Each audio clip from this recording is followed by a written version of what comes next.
बिस्मिल्लाहिर्रहमानिर्रहीम, अस्सलाम वालेकुम जी। मैं हूं आपका होस्ट चौधरी फान ज़हीर, अपने ऑफिशियल यूट्यूब चैनल पे वेलकम कहता हूं जी। PSL 10 का जी फाइनल खेला गया और क्या ज़बरदस्त फाइनल था। हमने 2-3 बड़े क्लोज फाइनल देखे हैं इस PSL के अंदर जो प्रीवियस सीजन के अंदर, बट इससे बड़ा, इससे कांटेदार मुकाबला हम नहीं एक्सपेक्ट कर सकते थे। फाइनल के अंदर आल दो के कुछ एक दो मैचेस में हमने देखा और कुछ फाइनल के अंदर भी देखा कि लास्ट बॉल तक भी फाइनल मैच का डिसीजन हुआ, बट ये उससे भी बड़ा थ्रिलर था। क्योंकि डोमिनेंस एक टीम की रहती थी, दूसरी कमबैक करती थी, फिर डोमिनेंस रहती थी कोयटा की, और फिर जिसे कहना चाहिए, जो एक फ्रेज बोली जाती है कि जॉ से विक्ट्री को लेके आना, लाहौर के अंदर एग्जैक्टली डिड दैट। बात करें जी 6 विकेटों से विक्ट्री, तमाम बॉक्सेस को टिक किए। इन टर्म्स ऑफ अगर आप बात करते हैं, पहले टॉस कोयटा जीत के बैटिंग का फैसला बिल्कुल ठीक फैसला था और सबको लगता था कि कोयटा कुछ 225 तक तो करेगा, बट साउथ कील का जल्दी आउट हो जाना, फिर रिली रूसो का आउट हो जाना। हसन नवाज को इधर जरूर प्रेस करेंगे, जितनी आउटस्टैंडिंग उस लड़के ने इनिंग्स खेली। ओपनर था इस PSL में, मिडल ऑर्डर बनाया गया और वो परफॉर्म करते ही चला गया और हर मैच में वो लड़का प्रूव कर रहा है कि वो one of the best talent है। और जिस तरह उन्होंने 76 रन की इनिंग खेली, जिसमें 4 छक्के और 8 चौके शामिल है, तो मेरा ख्याल है कि वो एक one of the best inning थी। अगर कोयटा जीता तो एक लाइफ टाइम मेमोरी उनकी बननी थी। बट उसके अलावा अगर आप देखें तो कोयटा में फर्नांडो के 29 रन है, स्लो हैं 22 गेंदों के ऊपर 29 रन। फिर इसी तरह चंदीमल के 22 रन हैं 13 गेंदों पे। फिर अगर चंदीमल की बात करें तो उसने बड़ी शानदार इनिंग्स खेली, 22 रन किए जी, बड़ा तेज से 13 गेंदों पे। बट जो डिफरेंस डाला, एक टाइम आया कि लाहौर ने 17 और 18 ओवर टोटल अप मोमेंटम अपनी तरफ कर लिया और 2 ओवरों में रन बिल्कुल नहीं बने और लगता था कि लाहौर स्क्वीज कर देगा कहीं 185 तक 190 तक। बट डिफरेंस फिर एंड में जो डाला वो फ़हीम अशरफ ने डाला। उसने जो था 8 बॉलों पे 28 कर दिया 315 के स्ट्राइक रेट के साथ, जिसमें 3 छक्के 2 चौके शामिल है। वो बहुत शानदार कैमियो था। खैर फिर लाहौर जब बैटिंग करने आया तो ओबियसली हर बंदा कहता है कि फ़खर जमान, और होता भी ऐसे आया है कि फ़खर रन करते हैं तो लाहौर के अंदर जीतता है, बट फ़खर जल्दी चले गए। बट कप्तानी का इधर मैं जरूर जिक्र करना चाहूँगा। इस पूरे PSL में बेस्ट कप्तानी साउथ कील की नज़र आई, बट साउथ कील की जो एक लॉजिक थी वो समझ में नहीं आई कि मोहम्मद आमिर का पहला ओवर जिसमें 4 रन हुए, तीसरा ओवर उन्होंने नहीं करवाया, वो चेंज करके फ़हीम अशरफ को ले आए। फ़हीम अशरफ को 23 रन लग गए। मुझे लगता है कि ये उन्होंने गिफ्ट दिया लाहौर के अंदर को जब वो चौक हुए थे खुरम और आमिर की वजह से। That was the turning moment, जो पहला मोमेंट था जिसमें कोयटा ने उनको अपॉर्चुनिटी दी कि आप आए, क्योंकि पावर प्ले को लूटना था।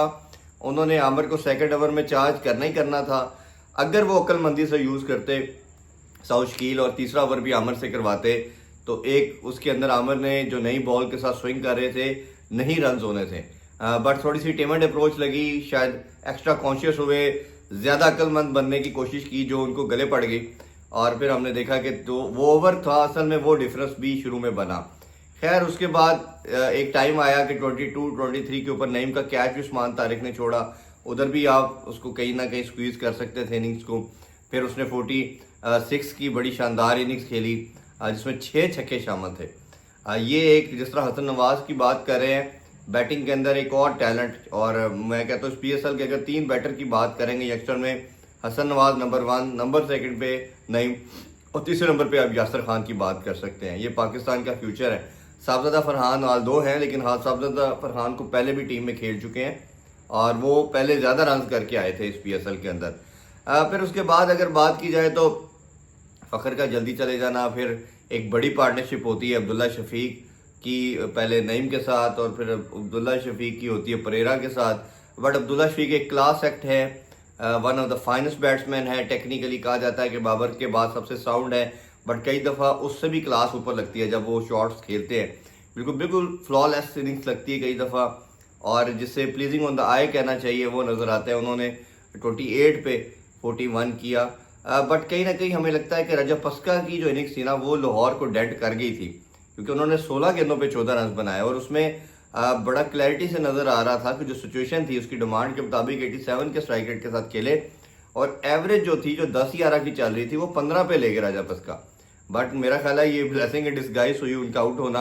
मोहम्मद आमिर ने उनको आउट किया, उसके बाद फिर गेम चेंज होती है। सिकंदर रजा आते हैं जी उसी ओवर में जिसमें आमिर विकेट लेते हैं और कम अज़ कम 55 चाहिए होता है 3 ओवरों पे 3.2 में, और वो 2 बाउंड्री, एक चौका और छक्का मोहम्मद आमिर को लगाते हैं। That was the time, the second time in the match जहां लाहौर मैच बिल्कुल हार रहा था और वो गेम में वापस आते। कोयटा अपनी बेवकूफ़ी की वजह से उन्होंने मैच दिया। खैर उसके बाद फिर आमिर की पिटाई, फिर खुरम की पिटाई, 17-18 उनको लगते हैं, फिर आमिर आते हैं। सब एक्सपेक्ट करते हैं कि आमिर ये ओवर अच्छा कर जाएंगे और लाहौर मैच हार जाएगा, बट आमिर के ओवर में फिर जो लास्ट 2 बॉलें थी उनको फिर 18-20 का ओवर हुआ और फिर जो 2 बाउंड्री उनको फिर इस दफ़ा परेरा ने लगाई।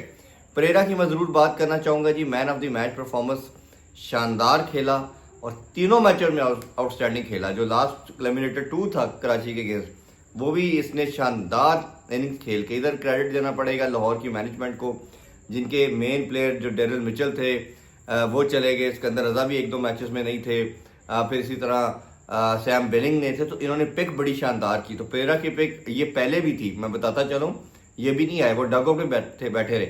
और इसमें समीर राना साहब ने स्पेसिफिकली ये बात की थी कि मुश्किल बहुत होता है कि आप डगो में बैठे रहते हो और फिर आते साथ आप मैच खेलते हैं, तो ये क्रेडिट बिल्कुल जाएगा परेरा को और लाहौर कलंदर को। और फिर जो 62 रन की इनिंग खेली 31 बॉलों पे, और इसके साथ अगर बात करें तो ये तो जितना हम प्रेज कर रहे हैं, Perera man of the match भी रहे। फिर जो कलंदर का सिकंदर है उसका जिक्र करते हैं, वो है जी सिकंदर रजा। मैच तो जिताया उन्होंने, और वो मैंने एक ट्वीट भी की थी, आप जो लोग फॉलो करते हैं, मैंने कहा था अगर लाहौर कलंदर ने चैंपियन बनना है तो सिकंदर रजा को वापस आना पड़ेगा और खेलना पड़ेगा। और सिकंदर रजा ने 7 गेंदों पे 22 रन किए जी, 2 छक्के और 2 चौके, और मैच फिनिश भी उन्होंने किया। सिकंदर रजा की बताते चले, न्यूटिंगम में इंग्लैंड के खिलाफ जो वाइट टेस्ट मैच था जिम्बाब्वे का खेल रहे थे, 3rd डे ख़त्म होता है। समीर राना उनसे कांटेक्ट करते हैं, वो ट्रैवल करते हैं। पहले उनको फ्लाइट न्यूटिंगम से नहीं मिलती, बर्मिंघम से मिलती है। 1.5 घंटा ट्रैवल करके वो उधर आते हैं, फिर वो ट्रैवल करके दुबई पहुंचते हैं, फिर 1.5 घंटा ट्रैवल करके अबू धाबी जाते हैं। उधर से फ्लाइट लेके 7 बजे वो 6:30 लाहौर लैंड करते हैं। 7:15 पे वो स्टेडियम आते हैं और 7:15 पे 25 पे वो शर्ट चेंज करके टीम को ज्वाइन करते हैं। ये पूरी कोई मूवी है, ये कोई फिल्म स्टार को हीरो जिस तरह एंट्री करता है, इसी तरह सिकंदर रजा ने वो एंट्री की और उन्होंने बताया कि वन ऑफ द बेस्ट है। और ये जो लॉयल्टी होती है ना आपकी किसी अदारे के साथ, किसी फ्रेंचाइज के साथ, ये सिकंदर रजा ने प्रूव करके दिखाया। और जितना उनको प्रेज किया जाए जी वो कम है। बहुत शानदार परफॉर्मेंस, तो जितना आप क्रेडिट दें वो कम है। और जिस तरह ऑलराउंड बैटिंग, बॉलिंग, फील्डिंग हर जगह पे, और उससे बढ़ के जो एक लगाओ, जो एक उन्होंने अपनी इंटेंट, जो उनकी अफेक्शन थी लाहौर के अंदर की, जो उन्होंने शो की, इसकी कीमत नहीं हो सकती। तो ये लाहौर के अंदर को भी क्रेडिट दी, उनको भी क्रेडिट जितना देना चाहिए देंगे हम, और साथ के अंदर रजा को भी देंगे। बहुत आउटस्टैंडिंग जी। लाहौरियों को बहुत ज़्यादा मुबारक हो। क्राउड की भी बात करना चाहूँगा। मिड तक 90% था, बट मिड ब्रेक के बाद जब लाहौर की बारी आई तो जैम पैक हो गया, फुल स्टेडियम आ गया। जितने लोग अंदर थे उतने शायद बाहर थे, और फिर कुछ गेट 1-2 खोल भी दिए गए अवाम के लिए। वो बड़ा अच्छा चेयरमैन साहब का इकदाम था। और फिर हमने देखा कि फिर जैम पैक किया, जो 35,000 की आलमोस्ट कैपेसिटी थी वो 50,000 तक मेरा ख्याल है टच की। और ह्यूज क्राउड आया, जो पहले लोग नहीं आ रहे थे PSL देखने, बट वो फिर फाइनल देखने के लिए तो हर बंदा लाहौर में हमने देखा कि उमड़ के आया। और बहुत शानदार match, one of the best PSL की 10 सीजन का मैच, क्योंकि ग्रैंड फिनाले था और फाइनल में ऐसी परफॉर्मेंस आती है तो फिर तो 4 चांद लग जाते हैं, मज़ा दुबाला हो जाता है। तो लाहौरियों ने, हम सब ने, मैं भी स्टेडियम में मौजूद था, बहुत इंजॉय किया, बहुत मज़ा आया। हम लास्ट चीज़ ये है कि आपका ब्रांड है PSL, इसको सपोर्ट भी करना है, इसको आगे बढ़ना है, बट हमारे प्लेयरों से गुजारिश है अपनी क्रिकेट को बचाने के लिए कुछ रोल प्ले करें, अच्छी क्रिकेट खेलें, क्योंकि आप अच्छा खेलेंगे तो लोग आपसे जुड़ेंगे। आपने देख ही लिया लोग आपसे कितना प्यार करते हैं। तो ये मेरा ख्याल एक मैसेज उनको ज़रूर जाना चाहिए और जाता भी है। तो इसी दुआ उम्मीद के साथ कि जी पाकिस्तान तरक्की करेगा, PSL तरक्की करेगा, पाकिस्तान क्रिकेट जो है वो अपनी खोई हुई ग्लोरी एक दफ़ा फिर हासिल करेगी और दुनिया को बताएगी that we are the best. और अब इंशाल्लाह पाकिस्तान हमेशा कायम दायम रहेगा, पाकिस्तान क्रिकेट भी इसी तरह कायम दायम रहेगी, और आप लोग खुशियाँ और पाकिस्तान के साथ सेलिब्रेट करेंगे, एंजॉय करते रहें। आपसे इजाज़त चाहूँगा जी अपने यूट्यूब चैनल से। मेरे चैनल को सब्सक्राइब भी कीजिए, लाइक भी कीजिए, शेयर भी कीजिए। इंशाल्लाह इस तरह की और आप तक वीडियो मैं पहुँचाता रहूँगा। अपना ख्याल रखें। अल्लाह हाफिज़। पाकिस्तान जिंदाबाद।